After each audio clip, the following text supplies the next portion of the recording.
everyone, happy Tuesday. Hope you're having a great day so far. And today we have a really beautiful piggy. We have a beautiful piggy every day, but look at you.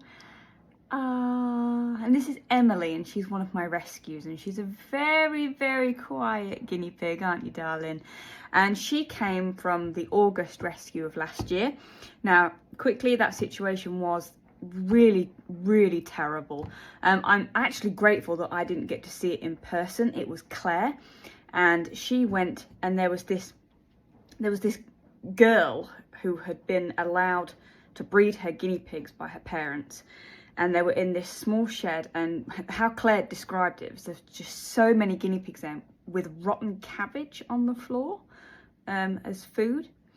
And obviously they were all breeding together, so there was loads of pups, loads of girls, loads of pregnant girls, and it was just a mess. And I was told that when Claire was collecting these pigs, the dad found it quite amusing that some of the pigs were escaping the shed and getting eaten by the local wildlife, which is obviously not very funny at all.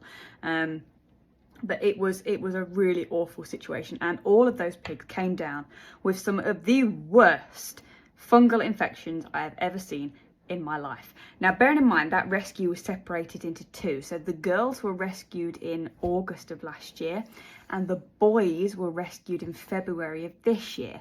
And the reason that it took so long was because these pigs were just so poorly. They were so poorly. We had to give them oral antifungal meds, but what was worse for the girls is that they couldn't take the oral medication until they'd had their pups. So it was a case of management. Then when they'd had their babies and they'd stopped feeding, then really attack that fungal infection with the correct medication. So it took a long time.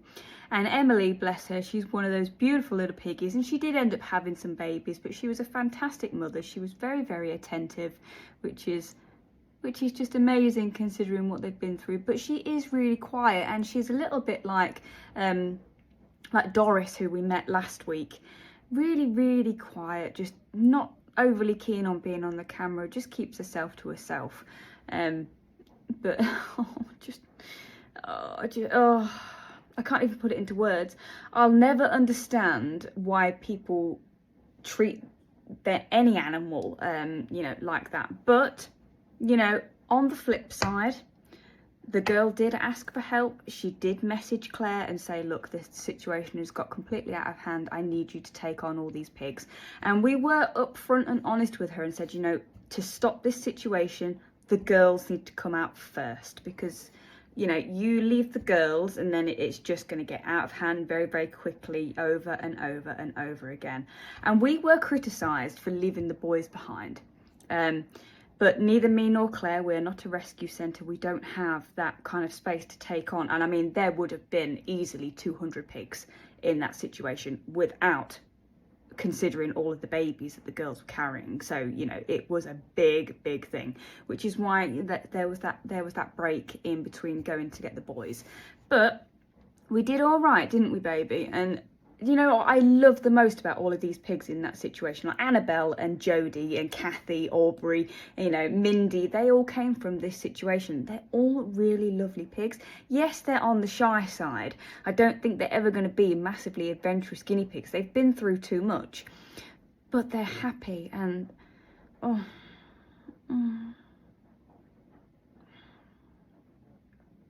that says it all, doesn't it? Just love you. I do. I really do. I'm just pleased they're okay. So a very quiet one for a Tuesday. Quite a sad story, but you know what? She's happy, she's chunky, she's healthy, and that's all that matters. So the beautiful Emily.